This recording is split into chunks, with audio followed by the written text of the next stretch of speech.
একজন রাস্তার টোকাই প্লাস্টিক আর বোতল কুড়িয়ে যিনি গড়ে তুলেছেন ছোট্ট এক স্বপ্নের জগৎ। সেখানে আছে ফসলের জমি, নামাজের স্থান, ফল ফুলের গাছ আর পাখির বাসা। যার জীবন গল্প জুড়ে শুধুই কষ্ট। নেই বাবা মা, নেই নিজের কোনো পরিচয়। বড় হয়েছেন শুধু লাঞ্ছনা আর অবহেলার মধ্য দিয়ে। বাবা মা ছাড়া বড় হয়েছে লাত্তি উস্তাতিল ঘুষি, কে গালাগালি করছে, কে থুতু ফেঁকছে, কে বলছে এই সরে যা তোর গায়ে গন্ধ হয়, এই তোর মাথা ঘা হয়েছে, এই সরে যা তোর, মানে নানান লাঞ্ছনা দিয়েই বড় হয়েছে। শূন্য পকেট আর বোতল কুড়ানোর সামান্য আয় দিয়েই সোহরাওয়ার্দী উদ্যানে ছোট্ট একটি জায়গায় সৃষ্টি করেছেন অভাবনীয় কিছু, যা দেখলে মনে হবে যেন এটি কোনো সিনেমার দৃশ্য। জীবনে পাননি ভালোবাসা, পাননি সম্মান, চারপাশে ছিল শুধু পাহাড় সমান অবহেলা আর অতীত জীবনের অভিশাপ। তার ভাবনা ছিল এটা কোনো জীবন হতে পারে না। তিনি চেয়েছিলেন একটি সুন্দর সমাজ চিনতে, মানুষের সঙ্গে মিশে মাথা উঁচু করে বাঁচতে।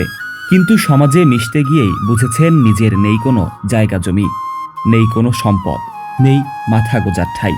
অথচ ঢাকা শহরে অনেক ফাঁকা জায়গা, ইচ্ছে থাকলে ভিন্ন কিছু করা সম্ভব। চিন্তা করছে এইভাবে তো জীবন বলে না, একটা সৌন্দর্য সমাজ চিনতে চাই।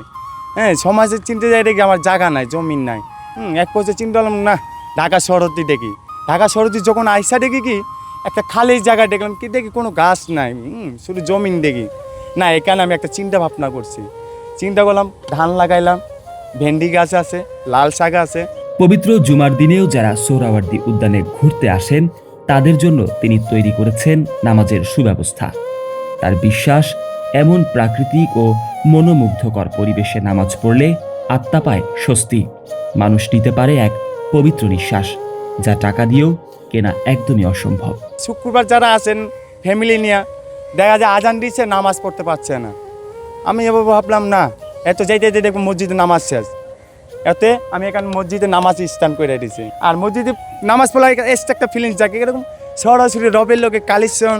আর আপনি হাতের পাশে যা দেখুন ফুলের বাগানে, আর যা নেবেন কচি ও পবিত্র একটা অক্সিজেন পাবেন, কোনো ভেজাল নাই, টাকা দিয়েও কিনা লাগছে না। আর কি আমল করবেন, আল্লাহ আল্লাহ কবুল। বোতল কুড়িয়ে যা আয় হয় তা দিয়েই পশু পাখির খাবার জোগান এবং এই ছোট্ট স্বপ্নের পরিচর্যা করেন তিনি। বোতল করে 200, 300 থেকে 400 থেকে যা পায়, এতে খাবার, পাখি খাবার, পিঁপড়া খাবার, আবার অনেক সময় পাগল ছাগল না খায় খাগে তাদের খাবার।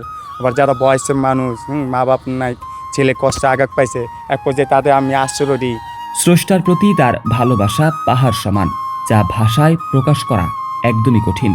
বাবা মায়ের ভালোবাসার যে শূন্যতা, তা যেন সহজ করে দেন তার স্রষ্টা। জীবনে তাকে শাসন করা কিংবা অভিমান ভাঙানোর মতো কেউই যেন নেই। নিজের দুঃখ কষ্ট তিনি প্রকাশ করেন একমাত্র সেই স্রষ্টার নিকট। যখন মনে কষ্ট পাই, আঘাত পাই, আমি তো প্রতিবাদ করার জায়গা পাই না। পরে আমার আল্লাহরে কই, আল্লাহ তুই কেন পাঠাইলি, আর কেন এই জ্বালা ভুকাইলি, হয়তো নাই পাঠাইতি। পিতামাতাহীন এই জীবনে একসময় জড়িয়ে পড়েছিলেন নানা অপকর্মেও, কিন্তু এক পর্যায়ে রবের প্রতি ভালোবাসাই তাকে সেই অন্ধকার পথ থেকে ফিরিয়ে আনে। যিনি শিক্ষা মালিক, হ্যাঁ আমার শিক্ষা দিছে। যখন আমি খারাপ পথে থাকি, তখন হেই আমার ভালো পথে আনা, কে জ্ঞান দেয় না, এই মেমোরি ঢুকায়, এই এটা জীবন বলা হয় না, তুমি এখানে আয়া পথ, আয়া অন্যদিকে যাও, ওটা দেখতেছি। এভাবে আমার আল্লাহর কাছে একটা প্রেম ভালোবাসা হইতে থাকে। আজ তার এই সামান্য ফসল, শাকসবজি আর ফলমূল রক্ষার জন্য তিনি প্রার্থনা করেন স্রষ্টার কাছে। খাবার রাখছি পশু পাখির জন্য, নিজে না খায়া এই খাবার কে খাইলো, খাইতো আমার যদি বইলা খাইতো, খাবার তো তোর যদি হক থাকলে তুই বইলা খা, তা না করে খাবার ও খাইলো না, জিনিসটা কী করলো, অপচার করলো। অপচার মানে নষ্ট করে দিল। ওটা তো আমি দেখিই নেই, আমার রব দেখছে। আমি খাবার রাখছি রবে আন্ডারে, মালিক এই তুই হেফাজত করিস, এই হেফাজত করা মালিক আমার না, তুই করিস। এই মুরগি ছাড়ি না ভাই, এই মুরগি দেখা মালিক নাই, মানে সব কিছু আল্লাহ উপরে বিশ্বাস করে চলি ভাই। তিনি চান সমাজে সবার সঙ্গে মাথা উঁচু করে বাঁচতে, কারো ঘৃণার পাত্র হয়ে নয়, একজন মানুষ হিসেবেই বাঁচতে চান তিনি। সরকারের কাছে তার চাওয়া খুবই সামান্য, একটু মাথা গোজার ঠাঁই আর নিরাপদ আশ্রয়। সরকার যদি কিছু দেয়, এরকম একটা ছোট একটা জায়গা দিলে আমার ঘর নিয়ে আমি ফসল মসল করে চাষ কইরা আমার পথে মানুষ নিয়ে কজন নিয়ে লালন পালন করে আমি চলতে পারি। এই মনিজন বলছে ভাই পাখি ঘর কেন বানাইছেন, হ্যাঁ এটা উদ্যোগ কি?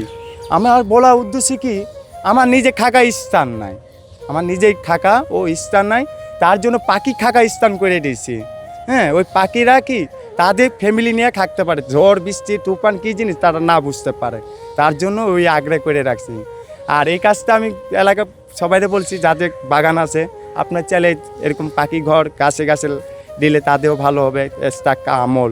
এখন আমি মুরগি অনেক 7টা জাত মুরগি আছে। হ্যাঁ আলহামদুলিল্লাহ, পিঁপড়া খাওয়ান মাউন দিই, পিঁপড়া এই যে আমার পায়ের সামনে পিঁপড়া খেলাধুলা করতেছে। হ্যাঁ আবার যেখানে আমি ঘুমাই তার মাড়ি নিচে ইঁদুর থাকে, আবার বেজিও থাকে, বিলাই থাকে, আবার অনেক সময় আমার কুকুর নাম আছে খাদো কুকুর আমার লগে ঘুমায়। আমার সব প্রেম ভালোবাসা নিয়ে আগ্রহে থাকে। এই যে ছোটো ছোটো পোলাপানা আছে তাদের কষ্ট আর আমার কষ্ট একটা অভিভূত, অনেক সময় ওদের নিয়ে আমি ভাবি আরে তোদের মতনই তো আমি এই পথ, আজও এই পথ, দেশে এরকমই কাজ করতে হইব, কেউ আমার না খেতা। আমি চাচ্ছি আমি এই রাস্তার ভিতরে এই পথের টুকায় এমন কাজ করতে চাচ্ছি, কেউ আমাকে বলবে না তুমি চলে যাও, তোমাকে ঘৃণার চোখে দেখি, তোমার নাপড়ার চোখে দেখি, যেটাই দেখি আর দেখবে না, এখন ভালোবাসার চোখে দেখবে। অনেক জায়গায় পোস্টার লাগাইছি, এমন এমন কথা লিখছি যেটা মানুষ দেওয়া ছাত্র নাই। এখানে লেখা আছে হলে বিসমিল্লাহির রহমানির রহিম, হলে জাগা দে না হলে জমিন দে, আর যদি না দিতে পারিস আমার মতন থাকতে দে।